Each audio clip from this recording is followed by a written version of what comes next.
The eruption of the Indonesian volcano Krakatoa was one of the most violent eruptions in recent human history, completely destroying the island of the same name. Hi, I'm Chris May, writer, producer, and host of This Day in Weather History, now in its second year from the Weather Network in Canada. Krakatoa's final eruption was 4 times more powerful than the largest bomb that humans have ever detonated, and it would change the world forever. On this day in weather history. It was only a couple of days ago when we revisited the volcanic eruption against which all future eruptions would be measured. But Vesuvius met its match when Indonesia's Krakatoa exploded. On the morning of August 27, 1883, a series of massive eruptions tore the volcano's walls apart. So remember back on the August 9th episode of this podcast when I outlined the power of the 2 atomic bombs dropped on Japan in World War II? Devastating, terrifying, and instantly deadly. Yet Krakatoa was 4 times that? Consider this, its airwaves traveled 7 times around the globe. 7 times around the Earth.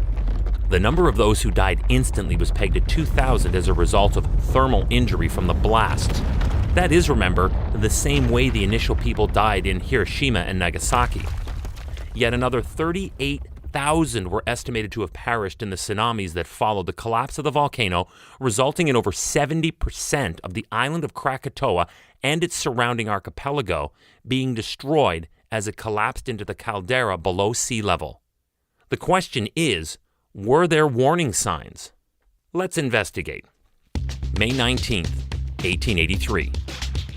Steam venting began to occur regularly from the northernmost of the island's 3 cones. Bursts of ash were spewed 6 kilometers into the air. That's 20,000 feet. 1 month later, eruptions fired up again at Krakatoa with loud explosions and a thick black cloud covering the island for 5 days. June 24th. A prevailing wind out of the east swept away the stagnant cloud of particulate matter, and 2 clearly defined ash columns could be seen streaming skyward from Krakatoa. It is believed that in the months leading up to this, the systematic eruptions that were growing in intensity had actually created these new vents. The mountain was literally hemorrhaging. But the eruptions continued on. As they did, the violent turbulence they caused resulted in tides in the vicinity to be unusually high, and ships at anchor had to be moored with chains now instead of rope. August 26th. The volcano was now out of control. It had found its point of no return. It was going to blow up. As the day unfolded, a black cloud of ash could be seen 27 kilometers high. Explosions could be heard every 10 minutes or so. Ships within 20 kilometers or 12 miles of the volcano reported heavy ashfall with pieces of hot pumice up to 10 centimeters or 4 inches in diameter landing on their decks. August 27th, this day in weather history. 4 enormous explosions occurred which marked the peak of the eruption. This is how they timed out. 5:30 a.m. The first explosion triggered a tsunami heading towards Bandar Lampung. 6:44 a.m. Krakatoa exploded again at Da Nang, with the resulting tsunami propagating eastward and westward. 10:02 a.m. The third and largest explosion was so violent that it was heard thousands of kilometers and miles away in Australia and Mauritius. Locals there thought the blast was actually coming from local cannon fire in a nearby ship. That blast still stands as the loudest sound heard in historic times. But the volume of each concussion was the least of anyone's worries because each explosion was accompanied by tsunamis estimated to have been over 30 meters or 100 feet high in places. 10:41 a.m. the same day.